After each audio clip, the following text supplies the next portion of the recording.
আমি একটা কথা বলি ভাই, যখন গোয়েন্দা বিভাগ আমাদেরকে তদন্ত করেছে আওয়ামী লীগের সময় তখন আন্দোলন করি, আমি এলাকায় বলে দিয়েছি বিএনপির আমার ভাইদেরকে তোরা বলবি লুৎফর সাহেব খাস আওয়ামী লীগ।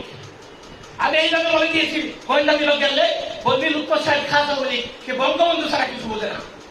আমি কেন বলছি তখন যাতে আমাদের কোনো সমস্যা না হয়, আমরা তখন আওয়ামী লীগ সাজার চেষ্টা করেছি 3 বছরের জন্য, কিন্তু কর্মচারীদের আন্দোলনের ব্যাপারে কোনো আপোষ করিনি।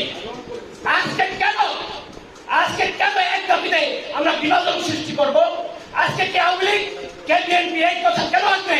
আমরা বলেছি ভাই আমরা কিলকে কিল চুরি করবো, আমরা এখানে কোনো কে আওয়ামী লীগ কে বিএনপি এগুলো না দেখে আমরা এক দাবিতে আমরা সবাই ঐক্যবদ্ধ থাকবো।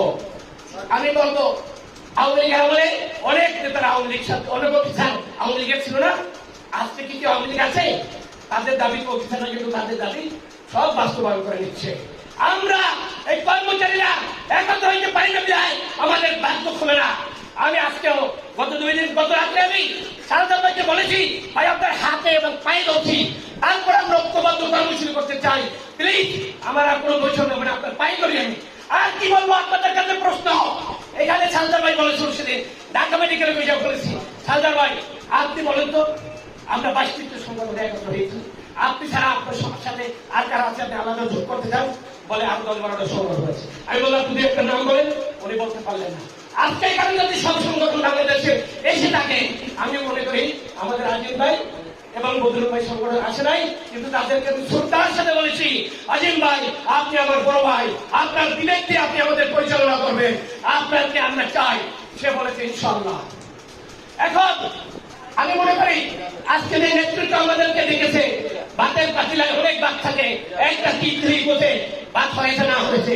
আজকের হাউজের বক্তব্য শুনে আরো বুঝতে পেরেছে কর্মচারীদের বিরুদ্ধে কাজ আকাশ করে, কর্মচারীদের ঐক্য করার চায় না।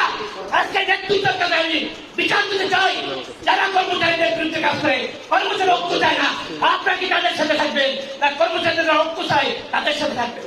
আমি এখন আবার বিনয়ের সাথে অনুরোধ জানাবো ভাই আপনাদের সকলের পায়ে ধরি, আমি সকলের পায়ে ধরি, সকলের পায়ে হাত রাখলাম, তবু কর্মচারীদের ঐক্যের জন্য আমরা ঐক্যবদ্ধ থাকি। আমরা কে আওয়ামী লীগ কে বিএনপি থেকে রাখতে গাই, আমরা ঐক্যের জন্য পেন্সিলের জন্য।